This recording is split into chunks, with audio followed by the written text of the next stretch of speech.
Bueno, chicos, vamos a empezar la clase. Esperemos que sus compañeros se puedan unir en el transcurso de la misma. El día de hoy vamos a hablar sobre complicaciones, ¿no?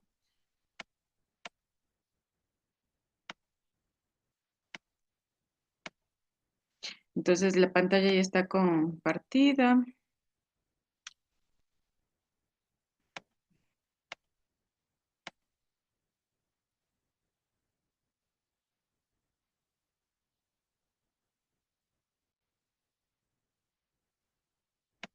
Me dicen si ustedes pueden visualizar.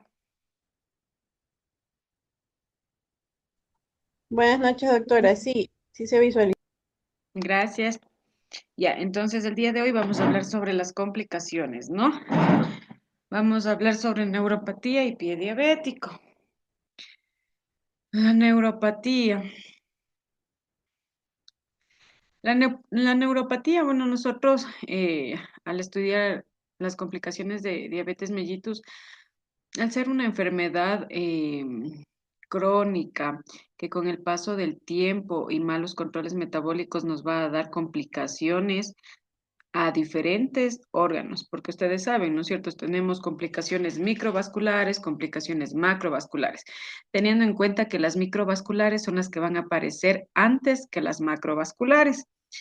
Se subestima, ¿no? Que teniendo controles muy malos durante 5 años desde el diagnóstico de la enfermedad, nosotros podemos ver ya complicaciones microvasculares, en este caso la retinopatía y la nefropatía, que son los órganos más afectados por un mal control metabólico. Luego de eso vamos a ver complicaciones como el pie diabético, la neuropatía, complicaciones a nivel del corazón. Entonces, depende mucho de los controles metabólicos buenos o malos del paciente para que presente las complicaciones. En cuanto a la neuropatía, nosotros sabemos que son lesiones en el pie que constituyen una de las mayores causas de morbilidad e incapacidad en las personas con diabetes. Personas que presentan neuropatía son personas que no van a sentir, ¿no es cierto?, que la sensibilidad va a estar disminuida o ausente. Esto que produce que cuando el paciente pise algún objeto extraño, el paciente se golpee, el paciente tenga alguna úlcera, no va a sentir. Entonces, esta complicación va a ir aumentando y obviamente depende del grado en el que el médico le encuentre al paciente para que éste sea referido al hospital y en el peor de los casos se le ampute el pie. Representa la causa más frecuente de ingreso hospitalario, con estadías prolongadas y recurrentes. Es más frecuente, pero también es más costoso. Se habla más o menos que la, la estancia de un paciente con neuropatía o pie diabético en un centro hospitalario dura entre un mes o 45 días hasta que se resuelva, siendo esto o dando esto altos costos a nivel salud al Estado.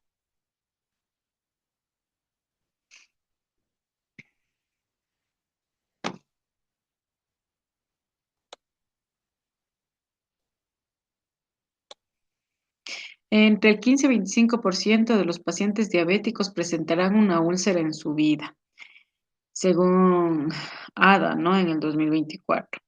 11 y 24% de los mismos tendrán una úlcera y requieren amputación.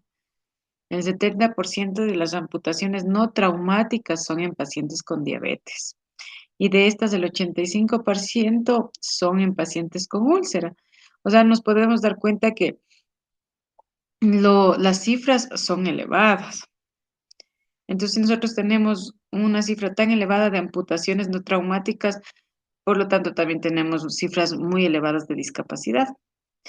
Del 28 al 50% de los pacientes amputados requerirán otra cirugía en los próximos 5 años.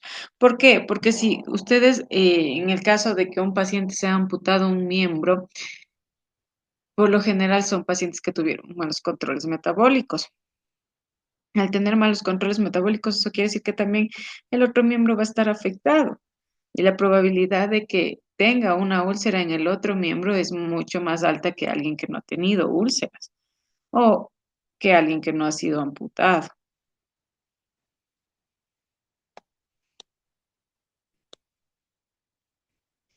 La amputación de un miembro en un paciente diabético aumenta la mortalidad.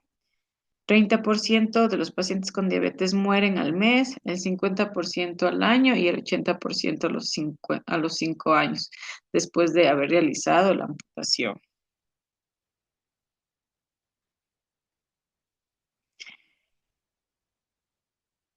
El pie diabético es una ulceración, infección o destrucción de tejidos profundos en los pies de los pacientes con diabetes.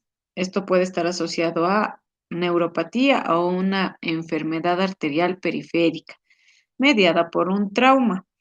Puede estar asociada a la neuropatía solamente o a la enfermedad arterial periférica o a las dos. Puede ser mixto. Entonces, como podemos ver aquí el recuadro, vamos a tener glucosas o una hiperglucemia prolongada. Cuando existe una hiperglucemia prolongada, va a existir un mal control metabólico. El mal control metabólico va a producir cambios a nivel, ¿no es cierto?, de arterias, produciendo una arteriopatía. En este caso, las arterias se vuelven ateroscleróticas y con esto una úlcera. También por los aumentos de glucosa prolongada, vamos a tener neuropatía. Esta neuropatía va a producir úlcera. Y si existe un trauma, también va a producir úlcera. Cualquiera de estas tres condiciones pueden producir úlcera y esta úlcera puede llevar a una discapacidad o una amputación y de la amputación una discapacidad. El trauma, ¿no es cierto? Los pacientes que presentan traumas a nivel de miembros inferiores puede ser por roce en zonas de hiperapoyo, zapato inadecuado, quemaduras, heridas cortantes. Cuando nosotros tenemos un paciente que tiene diabetes con un mal control, también hay cambios a nivel de los pies. Estos cambios se producen en la planta específicamente. Van a existir zonas de hiperapoyo, es decir, no existe un equilibrio en la planta del pie que sostenga todo el peso del cuerpo. En este caso, en los pacientes con diabetes, va a existir más apoyo en ciertas zonas de la planta del pie. Estas zonas se conocen como zonas de hiperapoyo. Estas zonas, cuando comienzan a producirse a nivel de los pies de los pacientes, se produce una hiperkeratosis, porque al ser la zona que aguanta o soporta más el peso, tiene que tener más tejido. Entonces, producen hiperkeratosis en ese lugar. Cuando ustedes examinen a su paciente, es importante examinar los pies. Ustedes saben que tienen que verle el pie, sacarle, primero ver los zapatos que utilizan. Hay zapatos para pacientes con diabetes, ¿no es cierto? Zapatos que no tienen costura, zapatos que tienen que tener máximo un taco de 0,5 centímetros, que no tienen que tener cierres, que tienen que ser de horma alta, zapatos que sean de punta ancha, es importante. Cuando ustedes vean que el paciente utiliza sandalias, utiliza, por ejemplo, zapatos en punta, zapatos de cuero, zapatos que tengan en la parte interior bastante costura, es importante decirles que cambien, por lo general, por una zapatilla que no sea la zapatilla que no sea muy lábil, o sea, como muy, ¿cómo les explico? Como muy suave, porque eso tampoco es bueno. al momento de ser una zapatilla muy suave o grande, el pie tiende a ir con el paso, ¿no? Con la pisada tiende a ir para adelante, para atrás, para adelante, para atrás. Entonces esto también produce un roce y podemos estar produciendo ahí úlceras. Se debe decir al paciente que utilice medias claras. Si no tiene para comprar medias que son netamente para pacientes con diabetes que no tienen costura, pueden decirle que se pongan las medias blancas, cremas, eh, al revés, pero siempre medias claras, para que ellos vean que si existe algún tipo de trauma, puedan ver, por ejemplo, salida de líquido hemático o líquido seroso. Entonces, en las medias claras se puede observar eso, que con las oscuras no. Las quemaduras. Hay pacientes que les gusta lavarse los pies en las noches con agua caliente. Al tener la sensibilidad disminuida, estos pacientes pueden producir quemaduras de primer grado. Entonces, es importante que siempre que el paciente se vaya a realizar higiene en los pies, que haya una persona que pueda ver la temperatura del agua, porque la posibilidad de que tengan quemaduras es alta. Y heridas cortantes, ¿no? Cuando los pacientes pasan con sandalias o chanclas, que les llamamos nosotros también, el pie está desprotegido. La probabilidad de que haya un trauma por un clavo, por un vidrio, es alta. Entonces, todas estas cosas tenemos que irnos nosotros viendo en el examen físico también, ir a la prevención, decirles qué deben utilizar, cómo deben utilizar y lo que hay que evitar. La arteriopatía, las características de la arteriopatía, en este caso es más precoz, distal, de grave evolución, pueden haber calcificaciones a nivel de la arteria, es cuando ya está muy avanzado, menos circulación colateral. En la clínica nosotros podemos tener claudicación porque recuerden que las arterias tienden a arteriosclerosarse. Entonces puede haber claudicación, menos del 25%, dolor de reposo, es raro.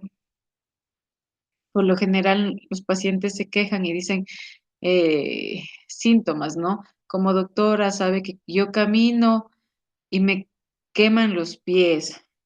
Yo camino y me duele las piernas, le siento pesadas, le siento calientes.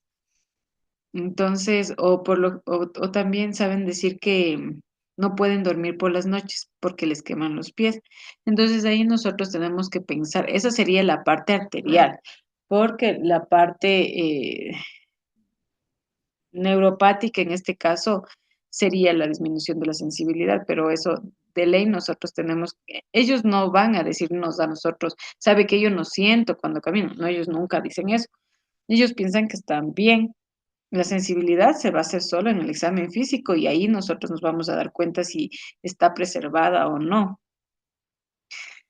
Las consecuencias de la arteriopatía, úlcera, dificultad para cicatrizar, disminuye la llegada en el caso de que exista, ¿no es cierto?, alguna infección del antibiótico.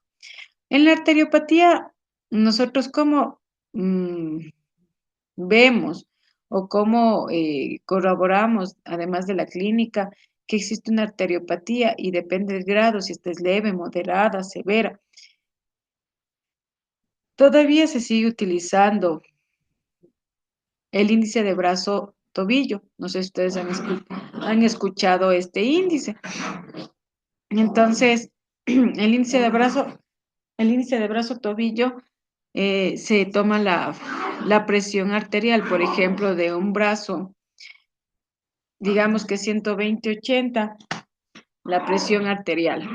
Entonces, luego de eso, nosotros volvemos a tomar la presión a nivel del miembro inferior. Además de que también existe un Doppler, ¿no? Que nos ayuda a localizar la arteria y con la arteria también podemos realizar la toma de la presión del miembro inferior. Entonces, con eso nos damos cuenta si el paciente tiene una claudicación o no. Si el paciente, por ejemplo, necesita ser valorado por cirugía vascular o si necesita una recanalización, porque de esto depende mucho, ¿no es cierto?, la urgencia de la operación o de la cirugía. Y también del tratamiento, porque hay medicamentos que nosotros podemos enviar, como aspirina, como clopidogrel, para que pueda disminuir en etapas tempranas, ¿no? La arteriopatía. Ya. En cambio, las neuropatías, ¿no es cierto? Existen difusas, mononeuropatía focal y la poliradiculopatía. Las difusas se encuentran en el 90%, la polineuropatía simétrica distal. Las autonómicas, que estas también pueden ser cardíacas, gastrointestinales, geniturinarias. Por lo general, hay pacientes que llegan, ¿no es cierto? Y le dicen, doctora, yo tengo una distensión abdominal, siento que tengo llenura a nivel del estómago después de que han pasado muchas horas después de haber comido. Entonces tenemos que pensar ya en neuropatías porque sí se pueden presentar. La mononeuropatía focal, que esta puede ser única o múltiple, donde van a estar involucrados los pares craneales, puede ser el tercero, el quinto, el séptimo, y periférico, donde van a estar, ¿no es cierto?, los nervios, en este caso el nervio mediano, femoral y peroneo. Y la poliradiculopatía, que puede ser lumbosacra por una amiotrofia diabética y también podemos encontrar en tórax. Ahora, también pueden encontrarse en miembros superiores. Hay pacientes que llegan y usted les pregunta, ¿y con cuántos años de diabetes tienes? Sí, doctora, 8, 10 años con diabetes. Yo me cuido, digamos, con metformina. Esto es importante también saber distinguir, porque ustedes saben que la metformina, cuando se utiliza por largo tiempo, produce una disminución de la absorción de la vitamina B12. Y la vitamina B12 también puede producir síntomas parecidos a neuropatías, como el entumecimiento de las manos, de los dedos, hormigueo. Entonces, es importante eso, dar el suplemento al paciente y si el paciente sigue con los síntomas neuropáticos, sí deberíamos pensar en una neuropatía ya.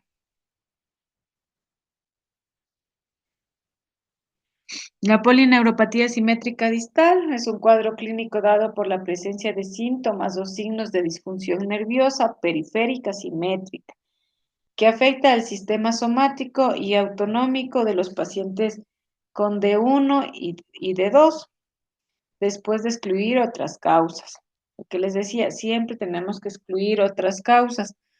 Eh, Interrogar más al paciente, realizar algunos paraclínicos que nos ayuden a verificar que en realidad no se trata de otra cosa que una neuropatía.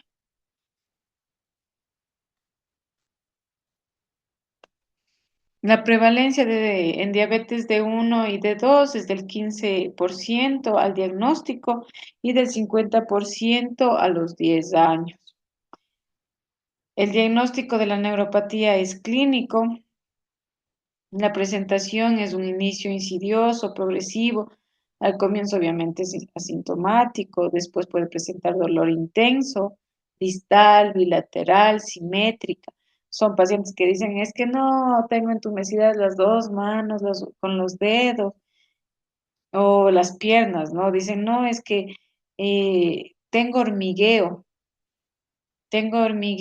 a nivel de los pies, de las piernas, me da frío a nivel de las piernas y esas cosas, pero siempre hablan de forma bilateral, simétrica, que los síntomas empezaron de forma igual, ¿no? En las dos. miembros superiores o miembros inferiores. Es somática sensitiva, motora o autosómica. La patogenia multicausal puede ser metabólica, inflamatoria, por estrés oxidativo, alteraciones en la microcirculación, que en todo esto influye la glicemia, o sea, los valores descontrolados de glucosa a nivel metabólico. La hiperglicemia mantenida tanto en el endotelio como en la neurona supera las vías enzimáticas habituales, activándose las vías de polioles y exominas, que determinan la disminución de long, generación de factores trombogenéticos, ¿no es cierto? Estrés oxidativo, activación de la proteína quinasa, también disminuye la glicación de proteínas. Todo esto promueve trastornos funcionales en la generación y transmisión del potencial de acción y cambios estructurales en el axón y la mielina de las neuronas. Entonces, así es como afecta la hiperglicemia, en este caso, a la neurona.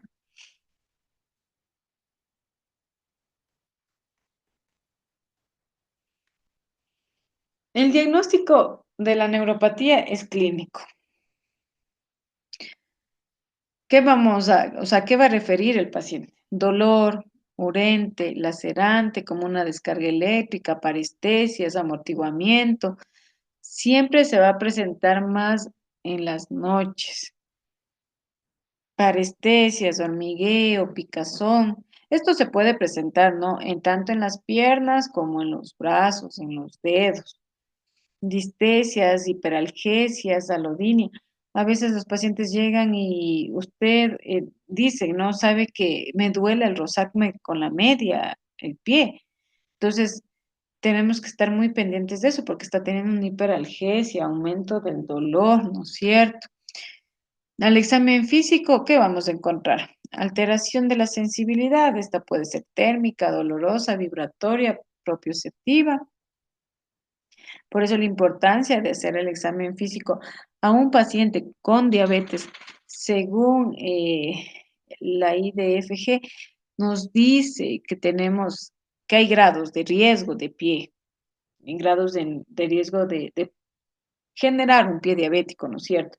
Entonces, cuando es un grado leve, nos dice que tenemos que hacerle los controles cada 6 meses, depende del grado cada 3 meses, pero a los pacientes, cuando ustedes captan a un paciente con diabetes, en el primer control le hacen su historia clínica, el examen físico, y dentro del examen físico ustedes tienen que ver de ley pies, tienen que examinar, en este caso, hacer un buen examen físico y examinar bien todo lo que son alteraciones de sensibilidad, porque muchas de las veces nosotros dejamos pasar esto. Y ya cuando el paciente presenta una úlcera o tiene ya molestias en el pie, ahí nosotros recién lo valoramos. Entonces es importante siempre o sea, en el control, el primer control, realizar un examen físico exhaustivo. Puede haber abolición de reflejos, alteraciones motoras, atrofia muscular, deformidades óseas, zonas de hiperapoyo, lo que les decía yo, a nivel de la planta del pie, y en las autónomas, disminución de sudoración. Muchas de las veces también podemos encontrar a nivel de las piernitas de los pacientes disminución del vello. Entonces, ustedes les ven las piernas y les dicen, y hay zonas, ¿no?, que no tienen vello. Entonces, eso también es importante porque ya nos puede decir que está existiendo alguna alteración.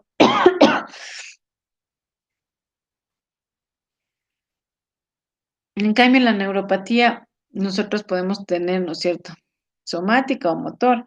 La motora es la que existe una pérdida del tono y atrofia de la musculatura intrínseca, va a haber un desbalance en los plexos tensores, pie con deformidades, hiperapoyo, al final produce úlcera. Y la somática, pérdida de sensibilidad protectora.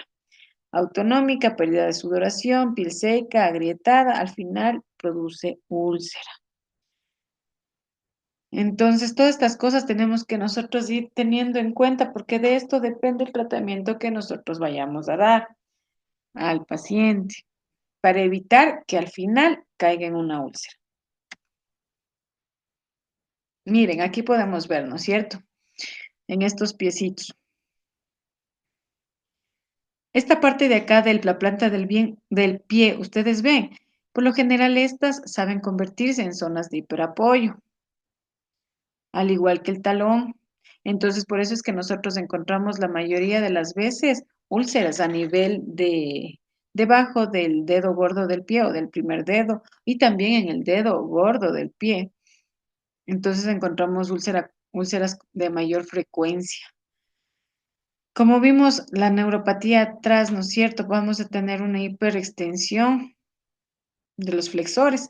Entonces, ¿esto qué nos produce? Dedos en garra, dedos en martillo, nos va a producir deformidades a nivel de los pies de los pacientes, como acá. Mire, este es un dedo en martillo,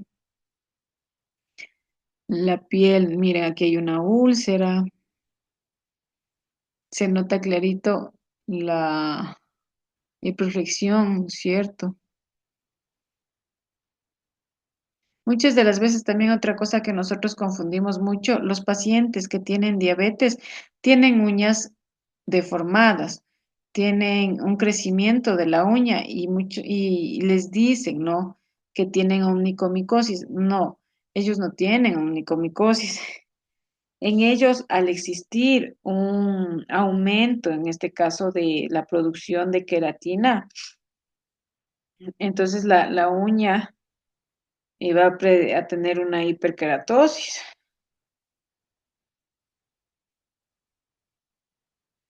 Entonces, no es que tiene hongos, sino es una hiperkeratosis ungueal. Entonces, esto también es importante porque los pacientes que tienen diabetes suelen desarrollar eso y a veces les mandan, ¿no? Antimicóticos para poder, en este caso, tratar las uñas. Pero son pacientes que no necesitan porque no es una micosis, sino una hiperkeratosis. Ya, entonces aquí también podemos ver más zonas de hiperapoyo.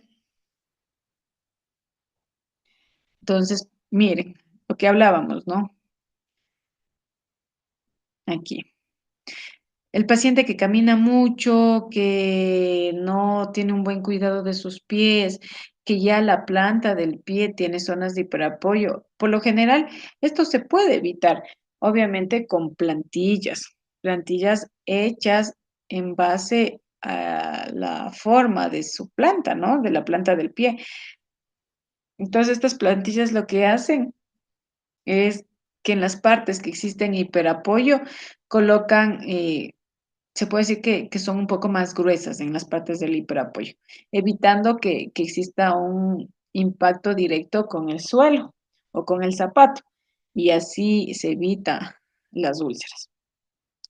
Aquí ya podemos ver que existe cómo se forma una úlcera, ¿no es cierto? Aquí estamos viendo el desarrollo y evolución de la úlcera neuropática en un área de hiperapoyo. Entonces aquí encontramos el sangrado subcutáneo, que es en la parte interna, la ulceración y la infección.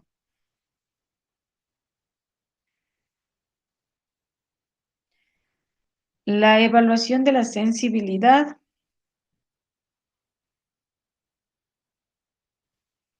Podemos hacerlo, ¿no es cierto? De cómo evaluamos, qué ítems evaluamos.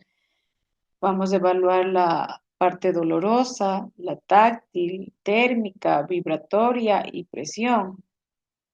En la parte dolorosa, nosotros tenemos, o sea, podemos realizarle mediante la punción con un palillo romo o si tenemos un martillo, también el martillo nosotros tenemos una parte que tiene como un clavito, entonces también se le puede hacer con eso.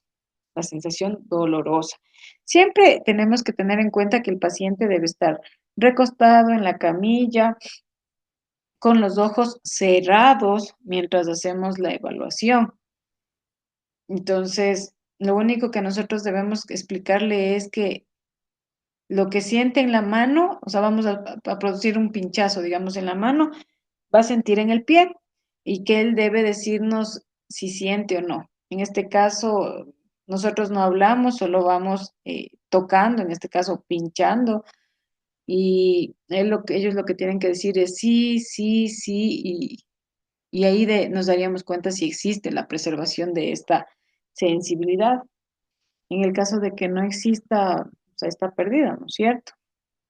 La táctil tiene que ser con un algodón, igual vamos pasando en diferentes partes del pie y vamos viendo si el paciente responde de forma positiva o negativa en este caso, al examen o a lo que estamos haciendo, ¿no es cierto? Siempre con los ojos cerrados. La térmica podemos tener tubos con agua, ya sea fría o con agua caliente, o también se puede hacer con el cabo del diapasón, que en por lo general es frío, ¿no es cierto? Para ver si es que existe este tipo de sensibilidad. La vibratoria se hace con el diapasón de 128 MHz.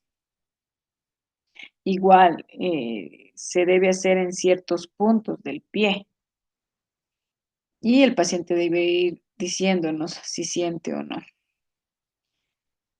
Presión, vamos a hacerle con un monofilamento de 10 gramos. Igual, el monofilamento se parece mucho como a un cabello, ¿no? Pero tiene una rigurosidad que al momento de que se punza a nivel del pie, este tiene que doblarse un poco.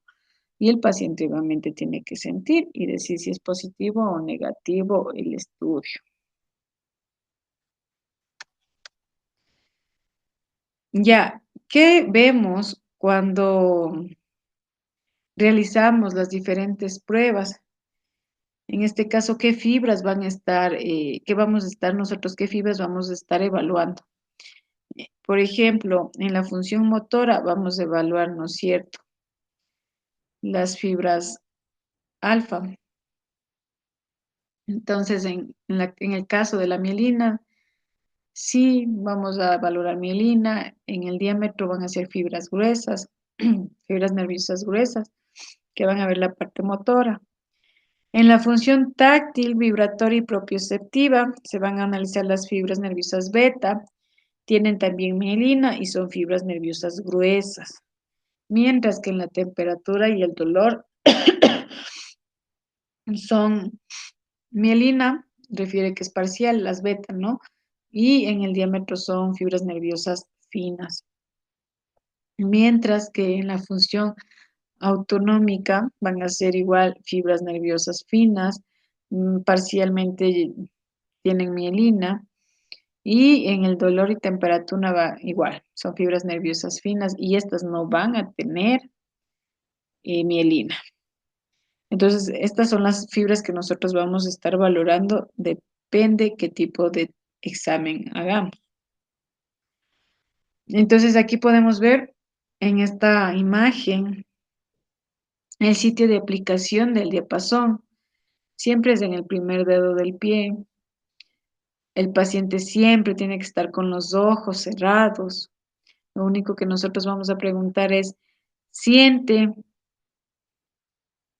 Nos avisa si es positivo o negativo, pero después de eso nosotros ya no le decimos nada al paciente. No podemos preguntarle, o sea, al poner el diapasón y decirle siente, porque obviamente ahí se va a dar cuenta que estamos haciendo el procedimiento y va a decir sí y puede darnos unos falsos negativos.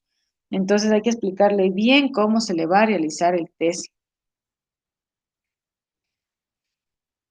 Entonces ustedes pueden ver ahí está el diapasón. Mientras que también podemos ver los reflejos, ¿no es cierto? Los reflejos en este caso son importantes porque muchas de las veces van a estar afectados y estos puede existir una hiporreflexia. Entonces tenemos que evaluar todos los reflejos de los miembros inferiores y miembros superiores, a ver si existe una hipo o una hiperreflexia. El monofilamento. No sé si ustedes alguna vez han visto un monofilamento, eh, han utilizado, les han enseñado, no sé.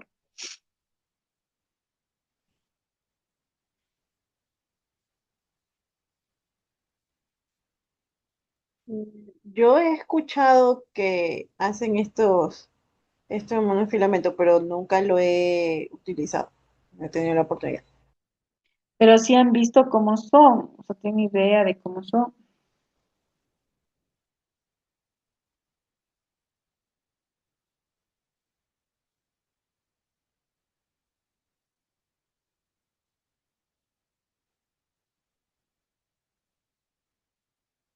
Y Disculpe, el, doctora, como el sí, se parece un poco al hilo de sutura, pero es más rígido. El día que tengamos, porque vamos a tener una clase práctica de insulinoterapia y también de valoración de pie. Entonces ahí vamos a ver el monofilamento, bueno, y el diapasón, que es más conocido en realidad. Pero el monofilamento, se dice, ¿no? Que este monofilamento podemos hacerlo máximo a 10 personas. Porque luego esta parte de aquí que podemos ver, esto es como un hilo, más o menos, pero es un poco templado, o sea, es un poco durito. Si ven acá, que o sea, nosotros punzamos y se dobla, pero cuando ya se hace a más de 7 personas, ya pierde esta forma y prácticamente ya el test no sería o no estaría bien hecho. Es decir, que el monofilamento, si el monofilamento tiene como un tiempo de vida, se puede decir, o un tiempo de uso.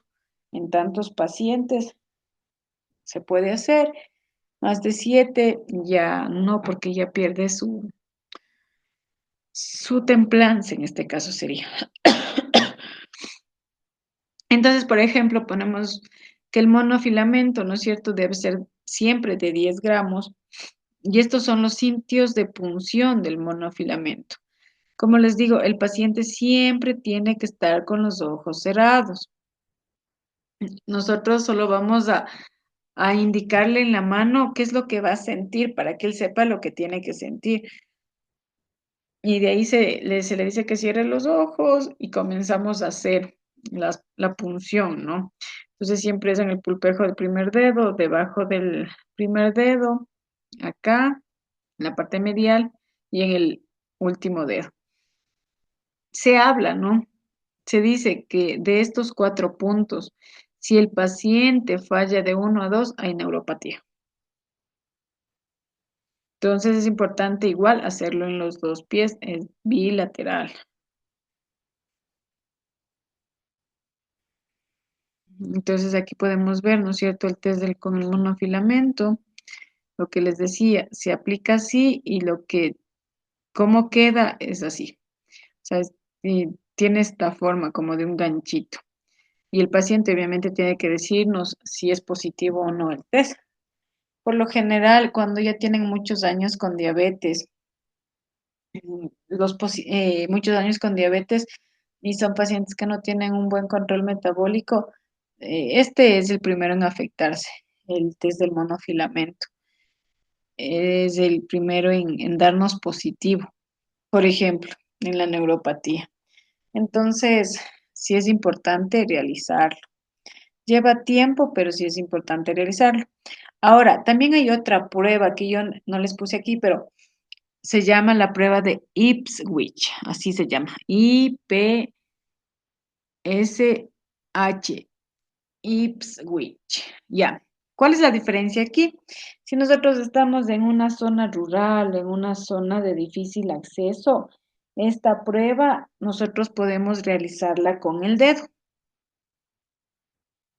Entonces nosotros podemos hacer la punción con el dedo. Obviamente se colocan un guante, le dicen que el paciente va a sentir un tipo, hacen lo mismo en la mano, el tipo punción del dedo. Entonces en los mismos sitios ustedes hacen las punciones.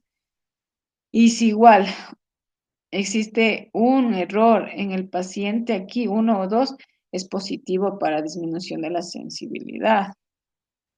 Entonces, eso se utiliza ya porque nosotros casi a nivel, por ejemplo, el Ministerio de Salud, yo no he visto un monofilamento en lo que son subcentros, ni tipo A, ni tipo B, ni tipo C. No sé si en las clínicas de pie diabético de los hospitales allá. Yo me imagino que sí debe haber. Entonces, es importante, si no tenemos el monofilamento, por lo menos realizar la prueba de Ipswich. Ya.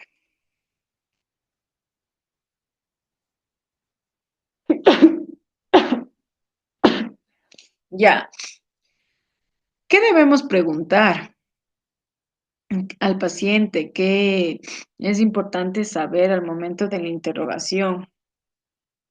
Entonces, el paciente que llega, ¿no es cierto?, a control, nosotros podemos preguntarle o hacerle un interrogatorio diciendo, por ejemplo, ¿tiene el dolor o una o más de las siguientes características? ¿No es cierto? Por ejemplo, si el paciente nos dice, sí, tengo dolor, tipo quemazón, sensación de frío doloroso, como descargas eléctricas. Entonces, eso es importante preguntar. Si este dolor se asocia con uno o más de los siguientes síntomas a nivel de la misma zona. Por lo general, ellos presentan más en miembros inferiores estos síntomas. Entonces, si tienen hormigueo, sensación de alfileres y agujas, entumecimiento, picazón. También pueden tener picazón porque cuando ya existe neuropatía, existe piel seca. Hay caída del vello, ¿no es cierto?, de los miembros inferiores, piel seca, agrietada. Entonces, también pueden producir prurito o picazón, la piel seca. Mientras que en el examen del paciente está el dolor localizado en una de las zonas donde el examen físico puede demostrar una o más de las siguientes características, como es la hipoestesia al tacto, la hipoestesia a los pinchazos. Entonces, por eso les decía, si no tenemos nosotros dentro de nuestro consultorio, del lugar donde estemos desempeñándonos, algún tipo de material que necesitemos, tranquilamente podemos utilizar el tacto, ¿no es cierto? Los dedos. Lo que les decía, la prueba Ipswich, perdón. Entonces, aquí podríamos ver si es que tiene o no hipoestesia el tacto. O podemos también, si tenemos un martillo, podemos sacarle, él tiene, el martillo por lo general tiene como un clavito, podemos sacar el clavito y hacer el examen. En la zona dolorosa, el dolor puede ser causado o incrementado. En este caso podemos hacer eso con el cepillo. Si el paciente se queja mucho de dolor, puede tener una hiperalgesia, ¿no es cierto? El dolor va a estar aumentado o la hipoestesia que va a estar disminuido. La interpretación, respuesta afirmativa es un punto. Se tiene que sumar todos los puntos positivos. Se confirma el diagnóstico si la puntuación es mayor o igual a 4 sobre 10. Entonces, tengo, ¿no es cierto? Llega un paciente de 55 años de edad, diagnosticado con diabetes mellitus hace 8 años, diagnosticado. Tienen que tener en cuenta que, claro, los diagnósticos en los pacientes con diabetes se hacen, digamos, él dice que fue hace 8 años diagnosticado, pero muchas de las veces se les diagnostica cuando ya tienen síntomas de o sea, de una descompensación metabólica. De ahí se presume que el paciente mantenía glicemias, hiperglicemias, ¿no es cierto? Ya 5 años antes. Entonces no es que el diagnóstico no, o sea, el diagnóstico es en esa fecha me diagnosticaron y desde ahí empecé la enfermedad. La enfermedad empezó antes. Entonces les llega este paciente y les dice que hace 2 semanas, al momento de dormir, presenta calor a nivel de los pies, por lo que tiene que sacar la planta de los pies fuera de las cobijas para poder dormir, acompañado de parestesias. Entonces ustedes le hacen el examen físico y en el examen físico ustedes ven que, por ejemplo, le hacen el examen térmico, ¿no es cierto? le colocan agua caliente o una toalla caliente. El paciente no siente. Además de eso, también le hacen la prueba de Ipswich y le sale positiva, porque no siente en dos funciones. ¿Cuántos, ya con todo lo que les acabo de decir, cuántas respuestas afirmatorias para una neuropatía tiene el paciente?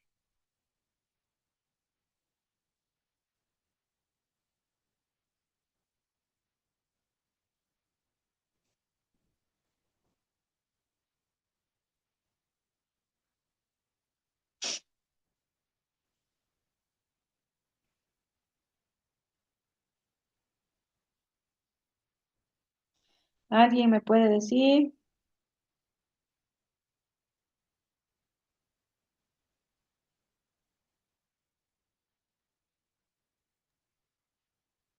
Como 9.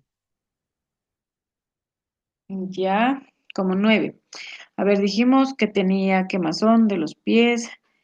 El Ipswich viene a ser la hipoestesia al tacto, serían 2. Tenía parestesias 3. ¿Y qué más tenía?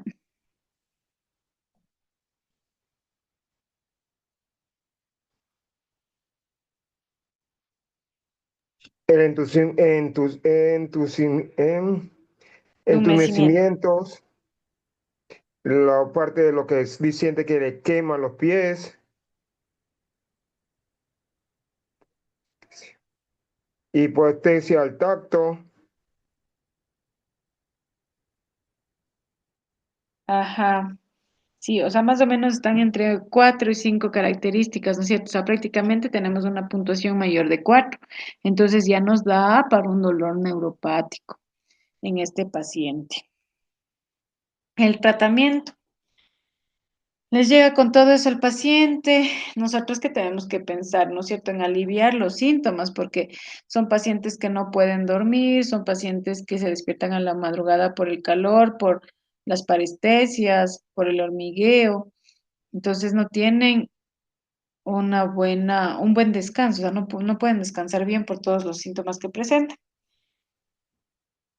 Primero tenemos que hacerle, ¿no es cierto?, un buen control glicémico. Tenemos que ver, depende de la edad de cada paciente, en los rangos de un control adecuado glicémico. Entonces, en eso mandamos para clínicos, ¿no es cierto? Glicemia, mandamos colesterol, triglicéridos, hemoglobina glicosilada. Y según eso, vamos verificando el tratamiento del paciente.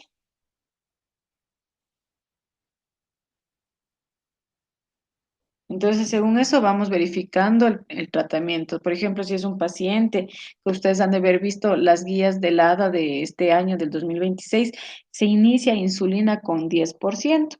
Entonces, si es un paciente que está en un rango de 8% y digamos que está solo con una pastilla de metformina,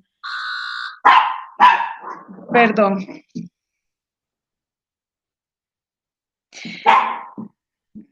entonces está con un rango de metformina, ¿no es cierto? Espérenme un ratito.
Perdón, chicos.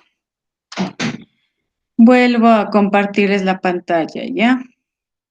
Entonces, como les decía antes, es importante el valor, el control glicémico, los valores de la glicemia del paciente que estén en rangos. También es importante, ¿no es cierto?, ir viendo qué tipo de úlcera es. En este caso estamos viendo las úlceras neuropáticas. ¿Qué tratamiento podemos dar en estas úlceras? Se puede iniciar con el ácido alfa-lipólico entre 600 y 1300 miligramos día como tratamiento antioxidante. También podemos darle tratamiento sintomático del dolor neuropático. Podemos utilizar antidepresivos tricíclicos como imipramina de 25 a 75 miligramos en el día. También los IRS como la duloxetina de 30 a 120 miligramos. Estos van a hacer efecto a nivel de la serotonina y la noradrenalina. Los IRS, por lo general, es lo que más encontramos nosotros. Entonces, sí se puede utilizar también. Y son más económicos, ¿no? Entonces, son tratamientos que van a durar entre mínimo 6 meses, de 6 meses a un año. Entonces, también se debe ver esta parte, la parte económica del paciente, que van a ser tratamientos prolongados. Y también los anticonvulsivantes como la gabapentina, que podemos empezar con 300 y máximo 1200. O la pregabalina de 75 hasta 300. Todo depende dosis-respuesta. Si el paciente tiene, por ejemplo, o sea, reacciona bien a dosis bajas, le dejamos con esa dosificación, pero si vemos que en realidad los síntomas no ceden, debemos ir titulando las dosificaciones. Algo que también nosotros utilizamos bastante es la mitriptilina, que bueno, aquí yo no les coloqué, pero la mitriptilina también se utiliza bastante. Es una medicación que igual es de fácil acceso, económicamente no es muy cara y se les manda 25 miligramos de amitriptilina, que además les ayuda para esta parte neuropática, también les ayuda al trastorno del sueño. Entonces, podemos empezar con esto. Esta medicación se da horas sueño, ¿no? Entonces, ayuda y, porque ustedes no sé si se dan cuenta, en la parte de la pregabalina, la gabapentina, la amitriptilina, son medicaciones que producen sueño como un efecto secundario. Entonces, siempre se les manda a tomar por la noche para que, en este caso, eh, no haya problemas o accidentes en pacientes que estén manejando o haciendo algún otro tipo de actividad. Entonces, como aquí, ¿no? Dosis iniciales bajas, aumento progresivo de dosis, asociación de drogas. También se puede asociar las drogas cuando vemos que el paciente definitivamente no cede en los síntomas, se puede mandar.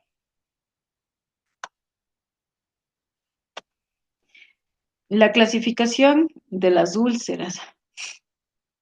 Nosotros vamos a tener úlcera neuropática, la úlcera bueno, en este caso la de arteriopatía. Las características de las úlceras, cuando nosotros hacemos el examen físico debemos ver cuántas úlceras tiene el paciente, la localización de las mismas, el área, la profundidad y si existe infección. Según todas estas características, nosotros vamos a describir, ¿no es cierto?, en el examen físico y vamos a tener una puntuación. La úlcera neuropática, como podemos ver aquí, miren, este es un paciente que ya tiene amputado el dedo, o sea, 2 dedos en realidad. La úlcera neuropática es una úlcera indolora, que cuando ustedes le hacen limpiezas, el paciente no siente.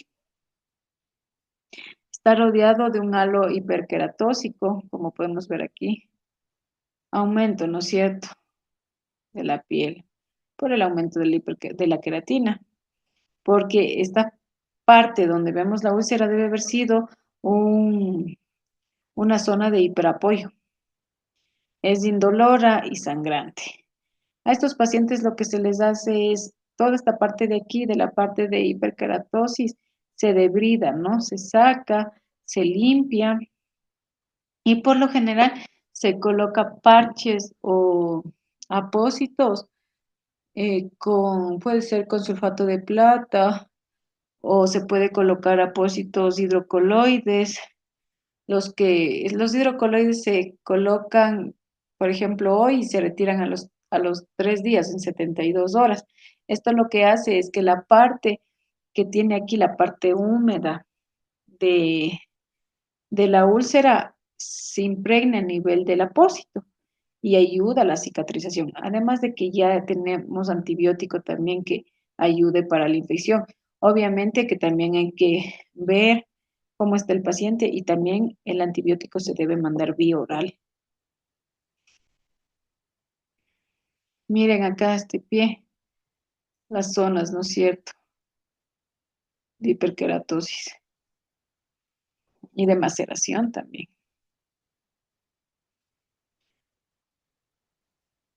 Esta es una zona, una úlcera isquémica, podemos ver, ¿no es cierto?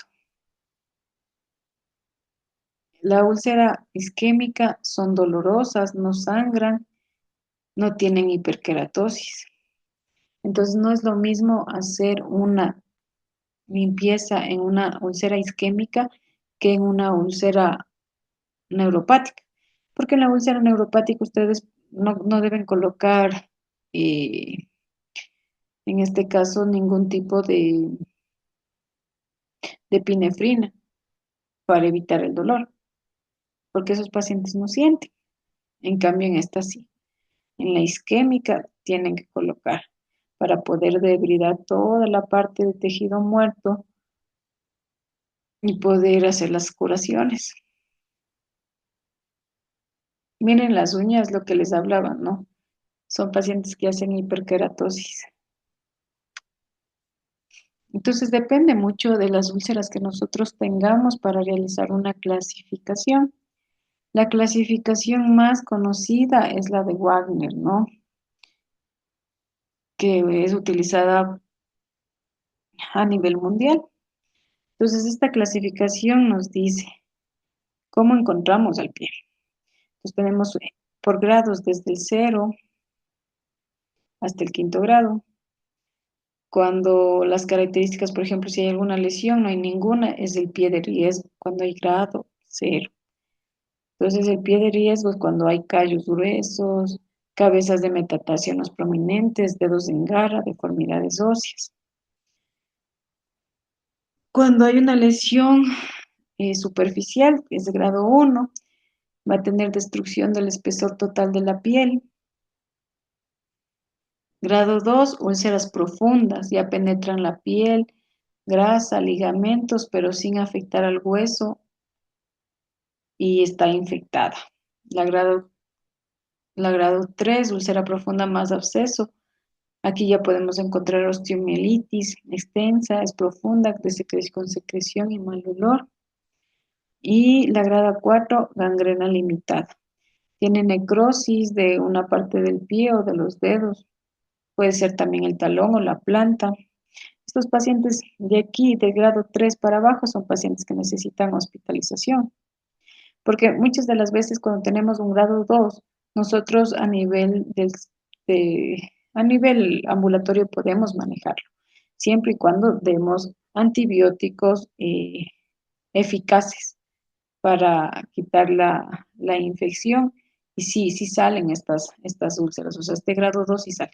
Pero a partir del grado 3 ya necesitan, ¿no es cierto?, especialistas, necesitan antibiótico terapia intravenoso. También depende mucho si la osteomielitis cede o no.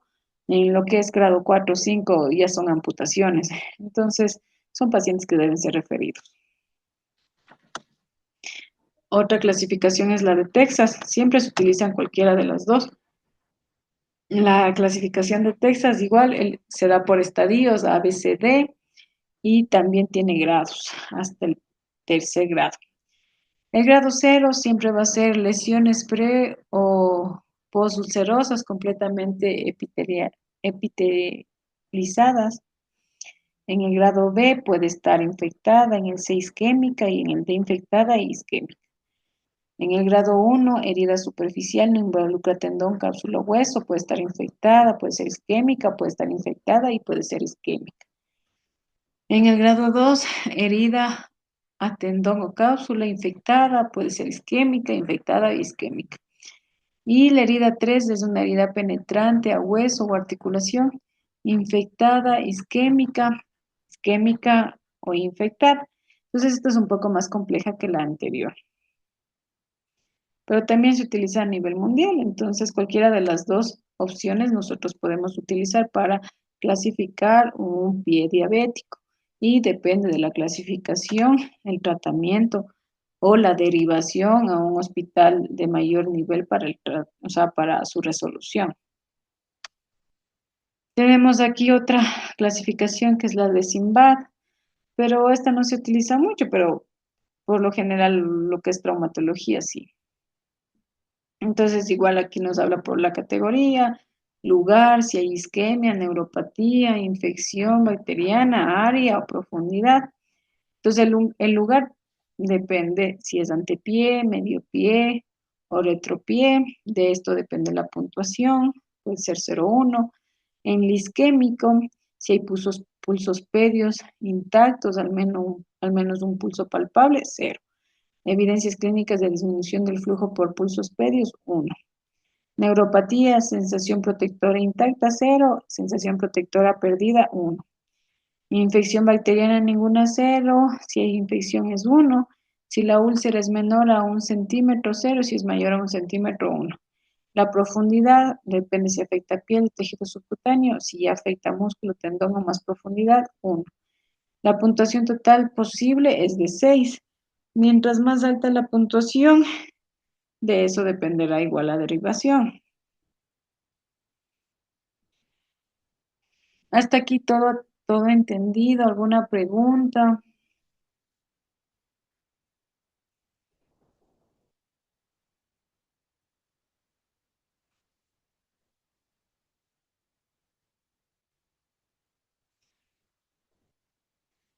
Chicos, ¿alguna pregunta?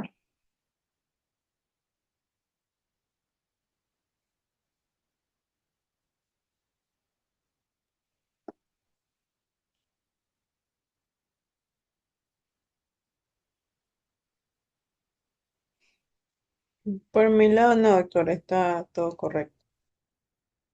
Ya, entonces vamos a seguir. Entonces, vamos a seguir con el ataque de pie diabético. El ataque de pie diabético se produce cuando existe una gravedad e inminente empeoramiento con un mal pronóstico si no es atendido y tratado de forma rápida y adecuada. Simula el concepto de ataque cardíaco cerebrovascular, a diferencia que estés en el pie. Representa una amenaza para la conservación del miembro afectado e incluso para la vida del paciente.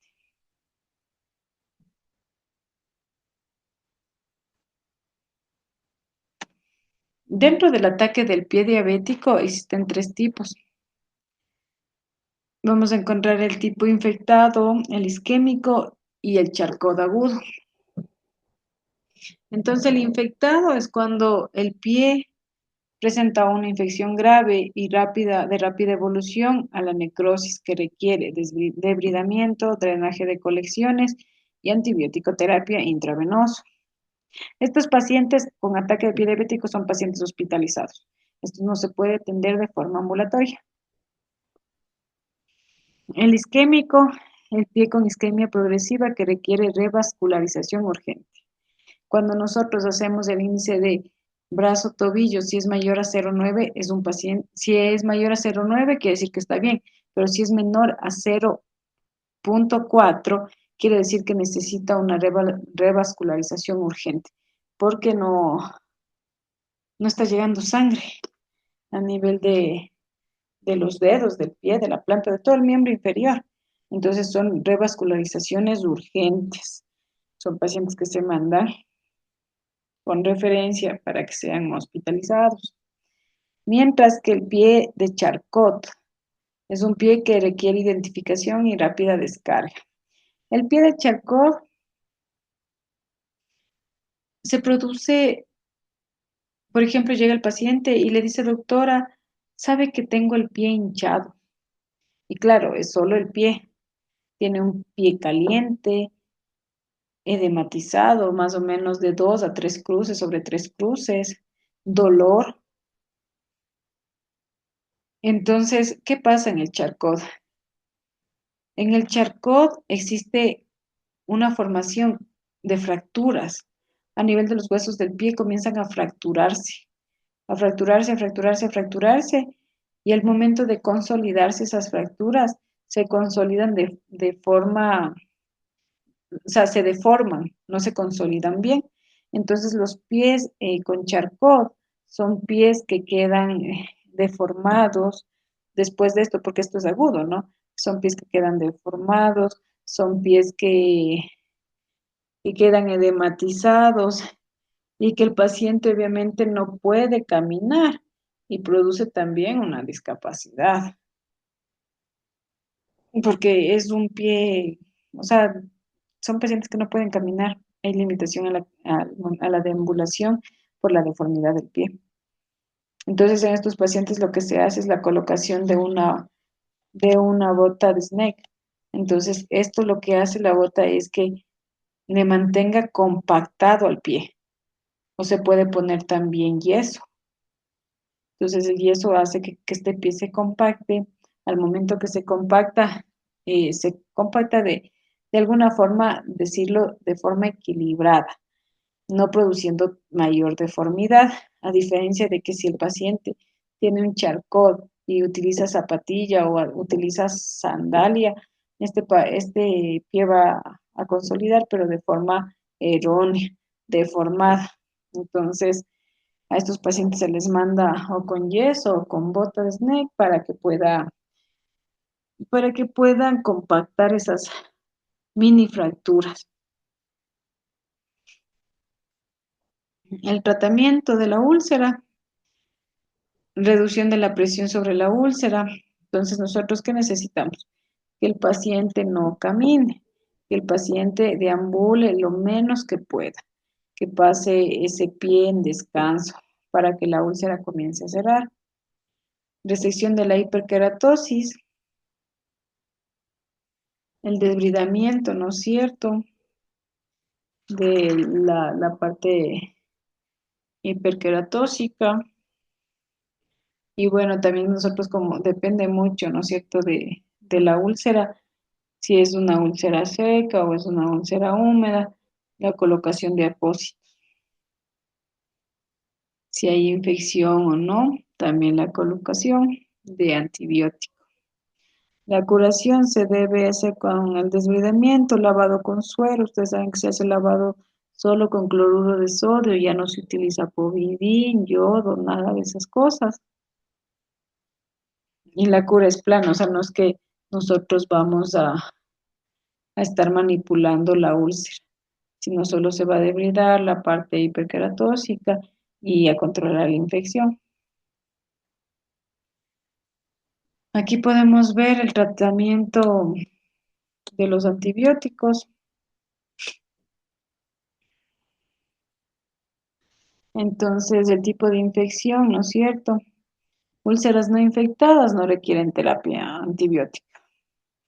Infección leve, grado 2.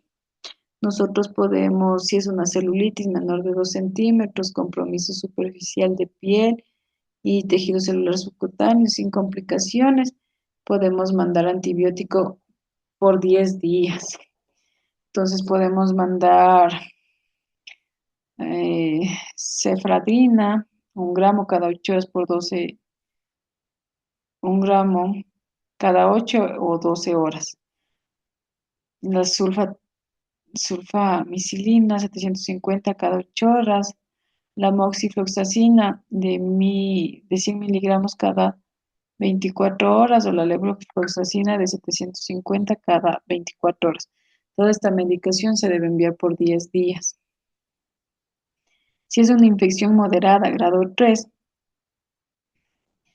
que es una celulitis de más de 2 centímetros con una linfangitis, absceso o gangrena, compromiso profundo de músculo, tendón, articulación o hueso, se debe utilizar terapia combinada, vía parenteral, internación, ¿no es cierto?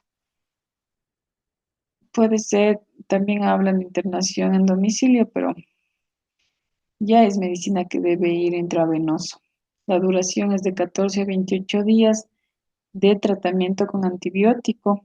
Pueden mandarle sulbactam más ampicilina de 3 gramos cada 8 horas, más ciprofloxacina 400 miligramos cada 8 o 12 horas, o en vez de la cipro, la clindamicina de 1200 miligramos cada 12 horas.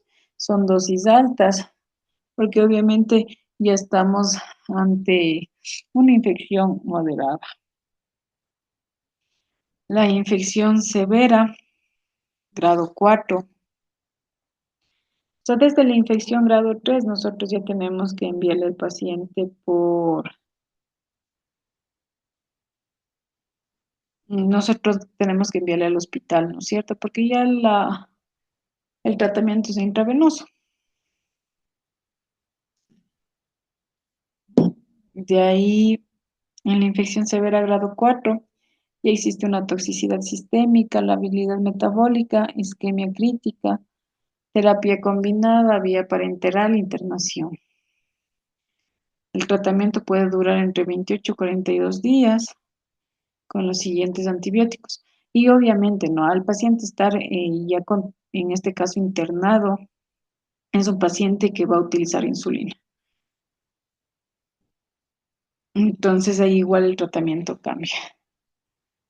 Va a estar con ceftriaxona 2 gramos cada 12 o 24 horas, con ceftazidina 1 gramo cada 6 horas, con meropenem 1 gramo cada 8 horas, con imipenem 500 cada 8 horas, más cualquiera de los anteriores, más clindamicina 1,2 gramos cada 12 horas, o moxifloxacino 400 cada 12, vancomicina 1 gramo cada 12 horas. Entonces, tenemos que tener en cuenta algo, que estos antibióticos, la mayoría son de amplio espectro y que obviamente el antibiótico sí se empieza de forma empírica, pero ya después cuando el paciente ya está ingresado, o sea, al momento que se realiza el ingreso del paciente, se toma muestra de la úlcera para hacer un cultivo y ver qué tipo de bacterias tenemos y según eso obviamente rotar el antibiótico o continuar con el mismo. Es lo que les decía antes, las fechas o los días de internación de estos pacientes duran más de un mes. Entonces las pérdidas para el Estado son bastantes, son altísimas. Porque imagínense lo que es tener a un paciente por una infección de un pie diabético más de un mes encamado.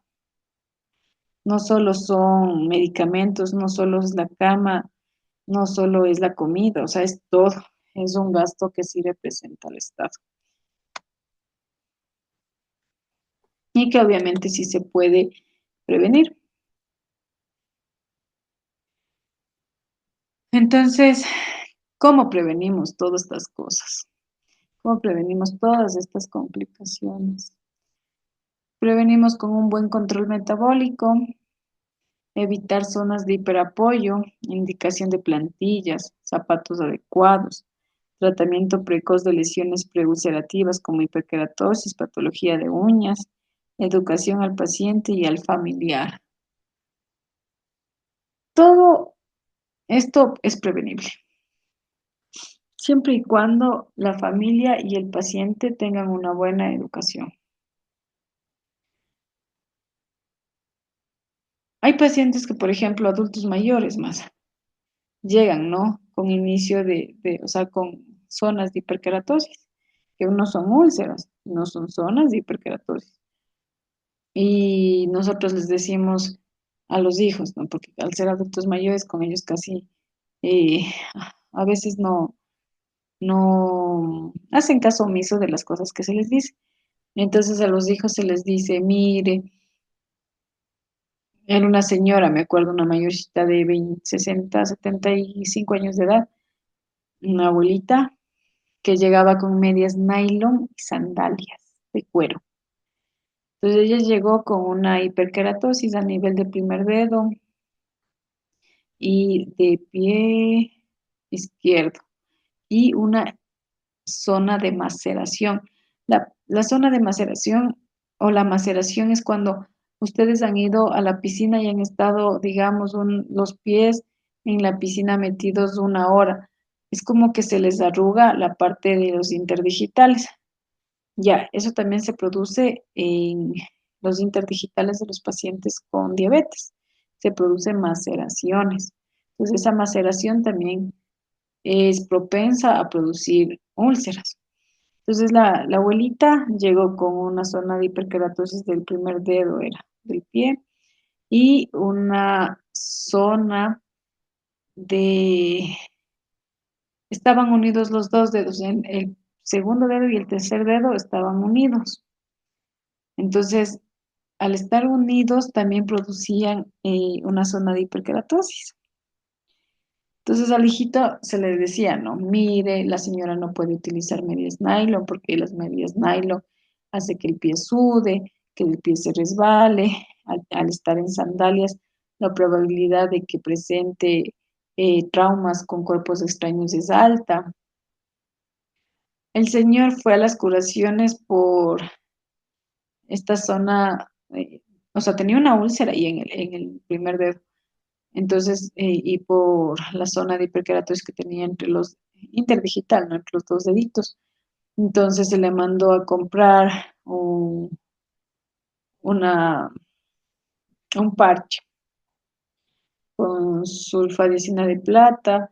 La señora evolucionó bien, pero siempre que iba a las curaciones, nunca cambió el zapato, nunca cambió la media. El hijo decía que ya le va a cambiar, que ya le va a poner. Al final siempre terminó yendo con sandalias. Creo que el penúltimo día le había comprado unas medias de algodón blancas que estaban puestas al derecho igual. Entonces le decía que no, que debe ser al revés, porque no tiene que cogerle la costura en los dedos. Entonces, eso fue el único cambio. Y obviamente ellos no se dan cuenta de que todas estas, o sea, todas estas formas de cómo tratan los miembros inferiores y si ya ven que es un pie de riesgo, tienen que cambiar y tienen que mejorar y que tienen que comprar cosas que al final le hagan bien a al paciente. Lo mismo pasa con los zapatos. Ustedes ven a los pacientes con diabetes, utilizan sandalias, utilizan zapatos de punta cuando ellos no deberían utilizar los zapatos de punta porque lo que hace el zapato de punta es estrechar los dedos, ¿no es cierto? Produce un estrechamiento de dedos y eso también produce una fricción entre dedos y así una hiperkeratosis y al final úlceras. Entonces, todas estas cosas son importantes mencionarles al paciente y mencionarle a la familia, que es importante que cada vez que se realice un baño familiar se visualice la planta de los pies, los interdigitales, los dedos, con un espejo, que no utilice agua caliente para lavarse los pies, que cuando se coloque crema hidratante se coloque en el dorso del pie, en la planta, pero no en los interdigitales, porque produce maceración. La importancia de que tenga todo su cuerpo hidratado para evitar, ¿no es cierto?, resequedad y con esto también fricción. Entonces, todas estas cosas nosotros tenemos que tener en cuenta y decirle al paciente o a la familia que es importante para evitar las complicaciones. ¿Qué debe hacer un paciente con diabetes? Inspeccionar diariamente los pies. Como les decía, si es un paciente que no puede ver bien, que no avanza a ver sus pies, porque muchas de las veces dicen, es que no avanzo a verme la parte de la planta del pie. Utilice un espejo. Inspección y palpación diaria del interior del zapato. Que muchas de las veces dentro del zapato, yo qué sé, puede estar alguna moneda, puede estar un clavo, puede estar un cuerpo extraño. Se coloca el zapato y se produce un trauma. La higiene diaria y un buen secado. Es importante recalcar que se debe sacar la parte interdigital.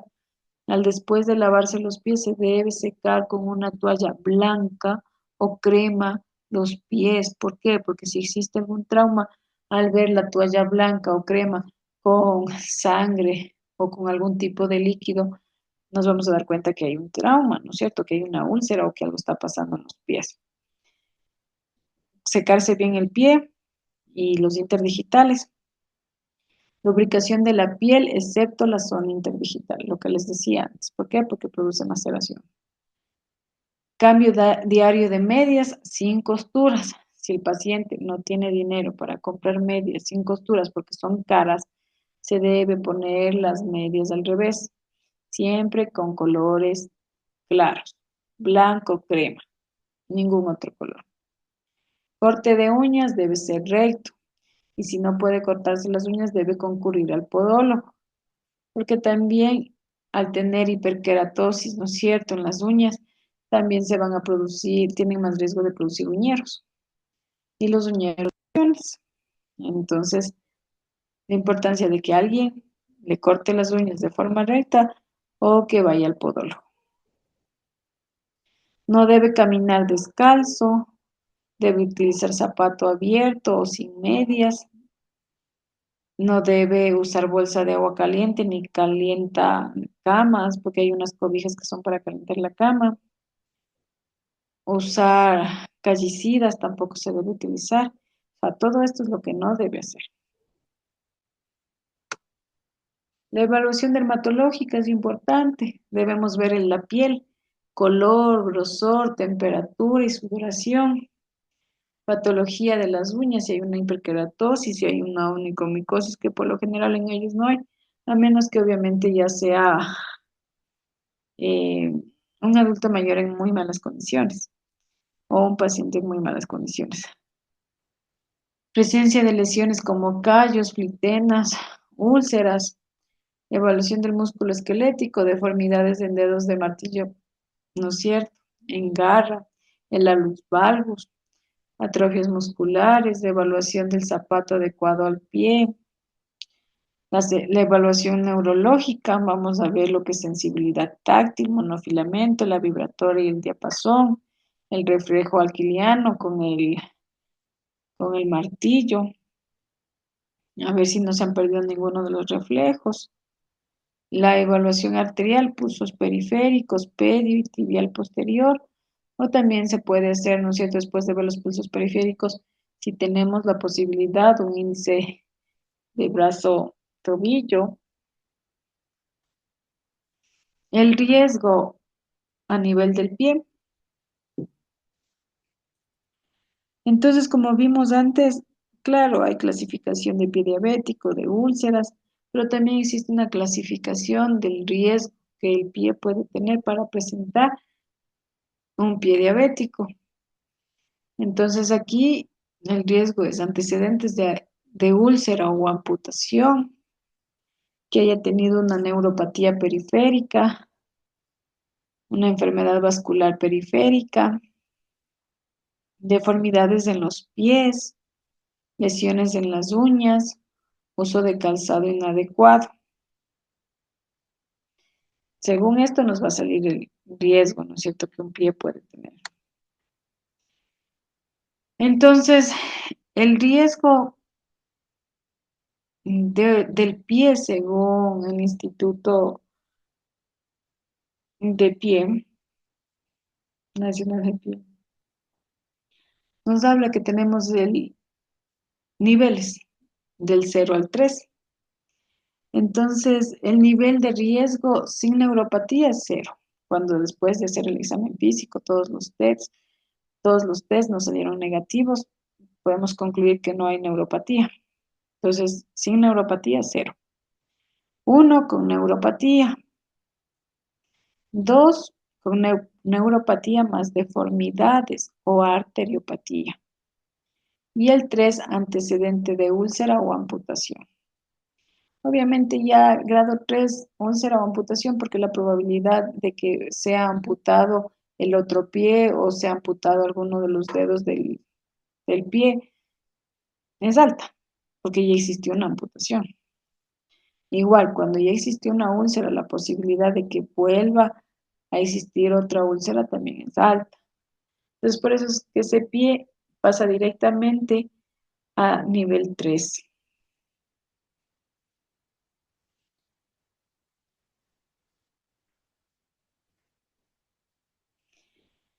¿Cada cuánto debemos hacer los controles a los pacientes con riesgo? Los controles se hace, depende del riesgo, ¿no es cierto? Entonces, cuando tenemos un paciente que no tiene neuropatía, tiene riesgo cero, se lo hace anual.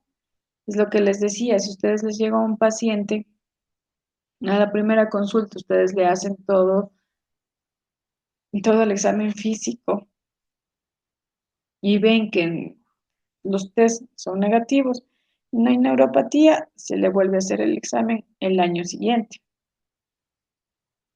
Pero si este paciente tiene un nivel 1 de neuropatía, se le debe realizar el control a los 6 meses, es decir, se debe hacer un examen físico exhaustivo de el pie para ver o para descartar neuropatía, arteriopatía o si existe una enfermedad mixta.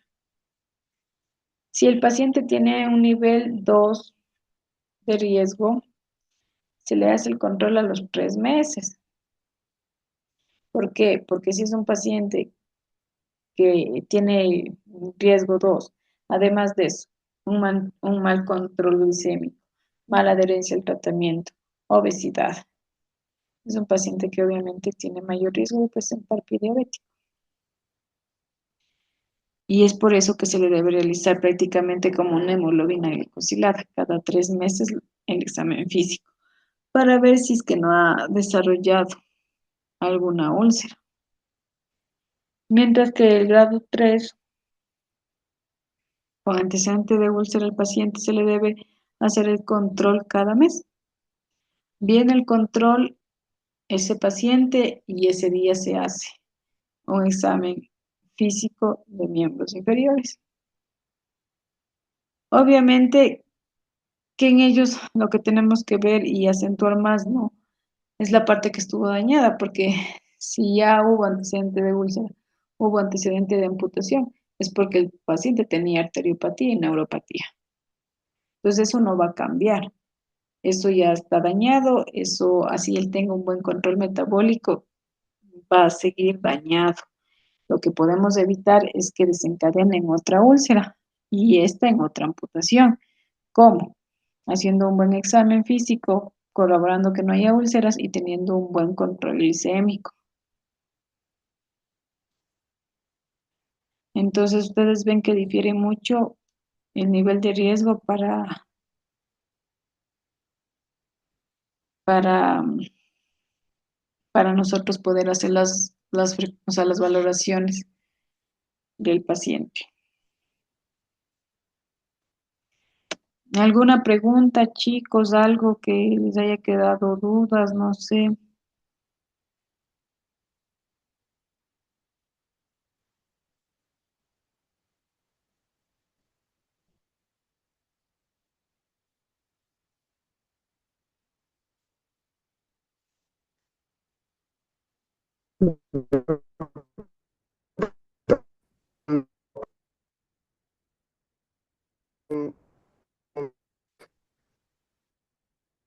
¿Me pueden repetir otra vez? Pero No, amputado los dedos. no se entiende. Ya, le repito. En una foto que usted mostró, había un pie donde tenía una herida en el centro, pero Anteriormente se le han amputado los dos dedos del pie. ¿Ya? No, eso. Eso se consideraría que hubo un mal tratamiento, un mal paciente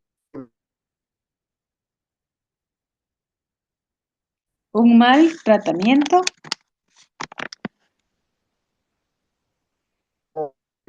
del médico que la estuvo viendo este paciente, porque si tuvo una de los dos dedos, eso conllevaría casi a una amputación del pie, ¿o no? A ver, tenemos que tener en ¿Se cuenta que, equivocó? claro, o sea, este es un pie diabético, ¿no es cierto? Grado 3, porque ya tenemos una úlcera y ya hubo una amputación.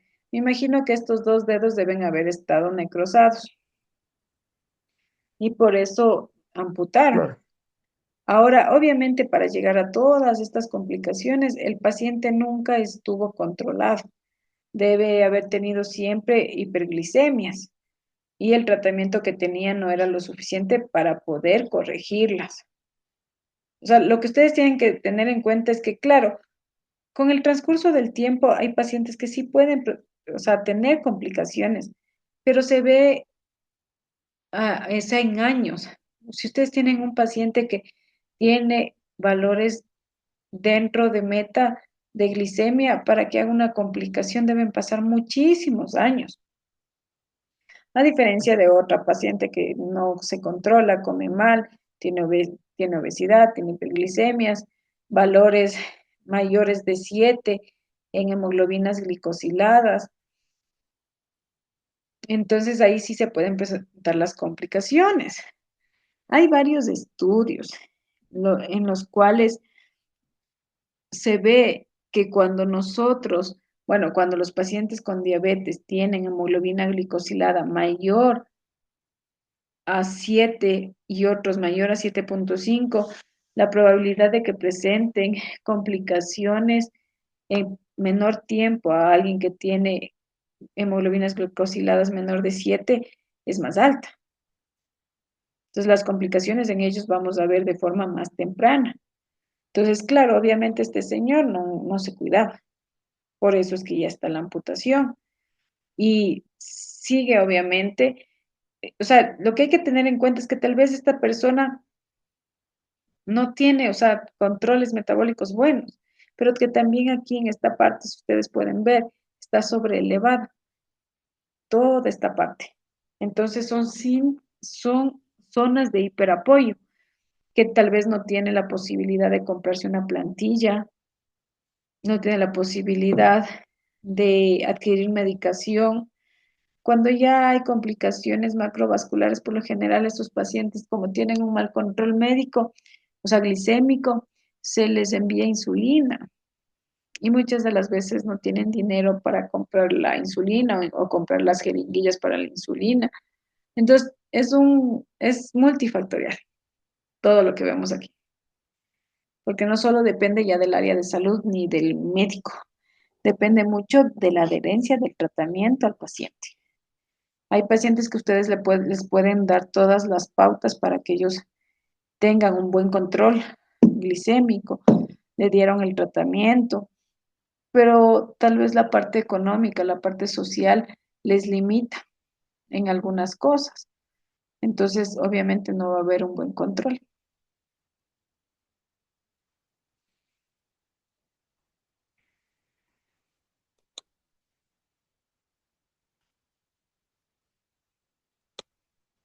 Otra preguntita, disculpe.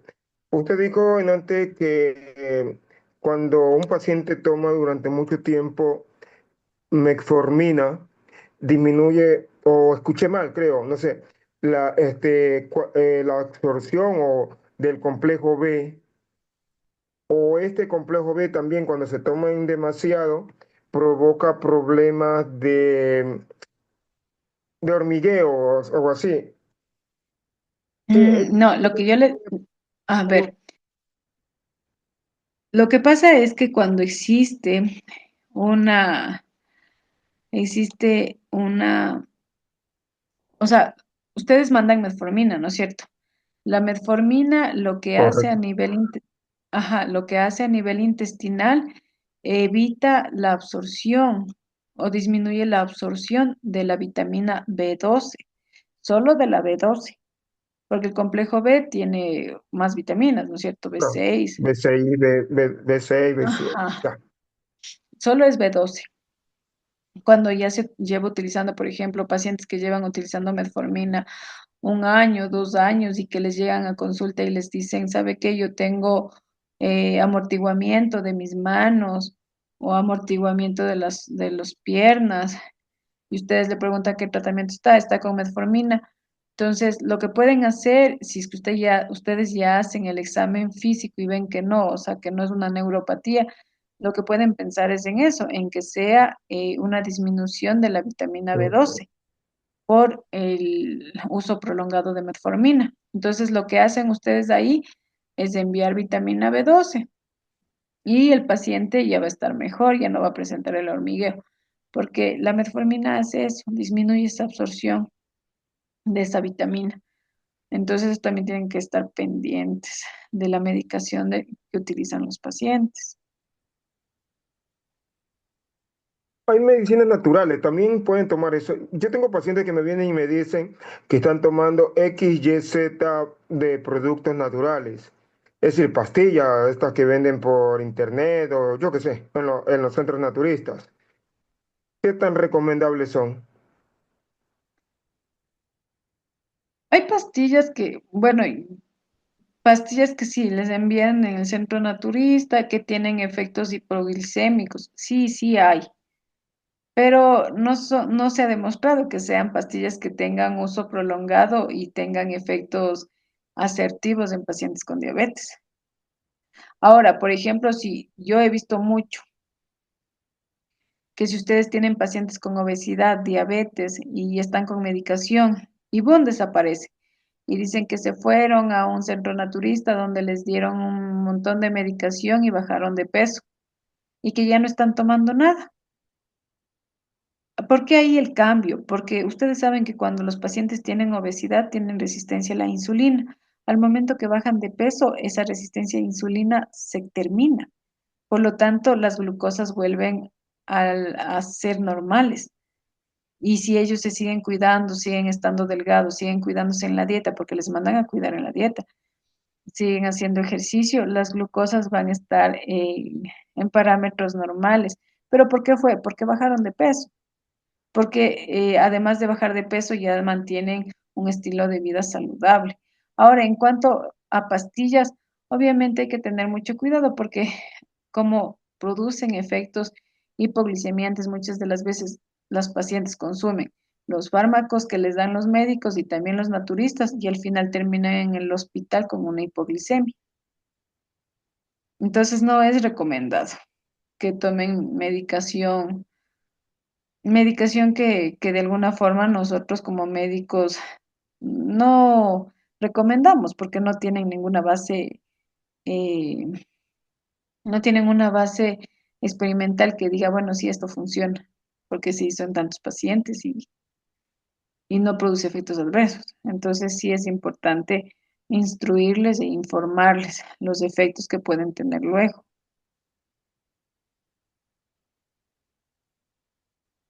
Gracias. Ya, chicos. ¿Alguna otra pregunta más o si no para ya terminar las clases?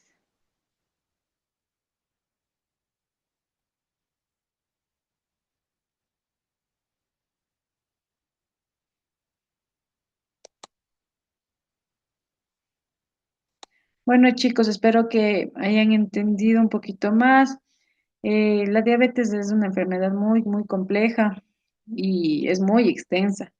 Produce un sinnúmero de complicaciones. Es importante saberlas, pero ahora con medicamentos que tenemos a la mano y con todos sus efectos beneficiosos para esta enfermedad, es importante siempre solo individualizar al paciente y poder dar un buen tratamiento. Eso es todo, chicos. Una linda noche. Descansen. Hasta el otro jueves. Buenas noches, gracias. Buenas noches, gracias.